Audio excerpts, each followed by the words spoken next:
Assalamualaikum warahmatullahi wabarakatuh. Saya Insanul Kamila Putri. Di video ini saya akan menjelaskan tentang jurnal penginderaan jauh, yaitu mengenai meluncurkan pembawa data penginderaan jauh kendaraan udara tak berawak, konsep, komponen utama, dan prospek. UAV atau sederhananya drone memiliki sejarah panjang dalam aplikasi militer. Catatan paling awal dapat ditelusuri ke awal tahun 1900-an. Digunakan sebagai sasaran latihan untuk melatih personel militer. UAV telah berevolusi menjadi sejenis flying bomb, platform pengawasan yang layak, dan pemburu gabungan oleh Angkatan Udara. Dibandingkan dengan satelit RS, UAV RS lebih efisien sebagai berikut. Akuisisi data UAV bersifat desentralisasi, tidak seperti RS satelit di mana akuisisi datanya terpusat, mirip dengan transformasi komputer dari mainframe ke PC. Satelit RS dan survei udara membutuhkan lembaga dan pakar yang mapan, sedangkan observasi bumi oleh UAV RS sistem dapat dilakukan hanya oleh satu orang. Konsep dasar pembawa data UAV RS. Pembawa data UAV RS atau pembawa UAV untuk data RS adalah platform yang mengumpulkan proses bertukar data UAV RS yang heterogen, multisumber, dan didistribusikan secara nasional. Yang pertama, jaringan UAV RS dan pembawa data UAV. Jaringan UAV dan operator pada dasarnya adalah teknologi yang sama tetapi pada tahap pengembangan yang berbeda.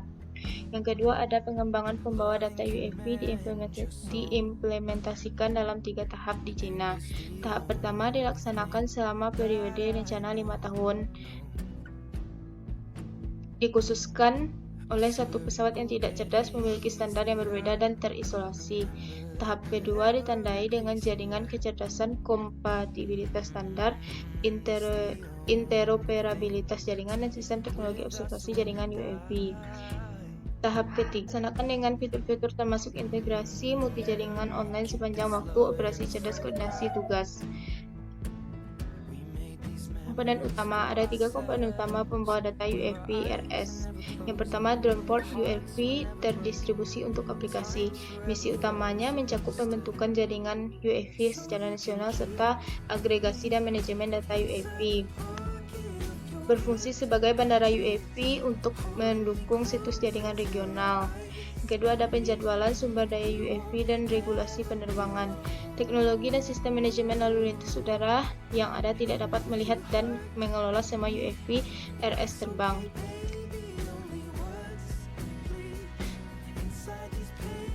Yang ketiga, agregasi dan membandingkan data RS multi-sumber dan UAV heterogen. Berdasarkan teknologi komputasi awan, sistem didasarkan pada pusat topographical dapat menerima dan memproses data UAV RS multisumber mentah melalui berbagai terminal custom PC, ponsel, pad, dan lainnya. Yang keempat, ada prototip aplikasi awal. Sistem prototip untuk manajemen metadata UAV RS juga diuji secara online. Pengujian tersebut meliputi standarisasi sensor jarak jauh, multiband, dan multimode. Transformasi kemampuan beradaptasi platform UAV multicast, pembentukan sistem jaringan regional dan nasional, pengembangan agregasi data dan platform pemrosesan data besar, penjadwalan sumber daya, kontrol penerbangan, dan pembuatan produk. Yang keempat, ada prospek. Pengoperasian pembawa data juga dapat menghasilkan cakupan regional dan nasional dari pengamatan bumi, resolusi spasial dan temporal yang sangat tinggi, menghasilkan keuntungan komersial yang cukup besar.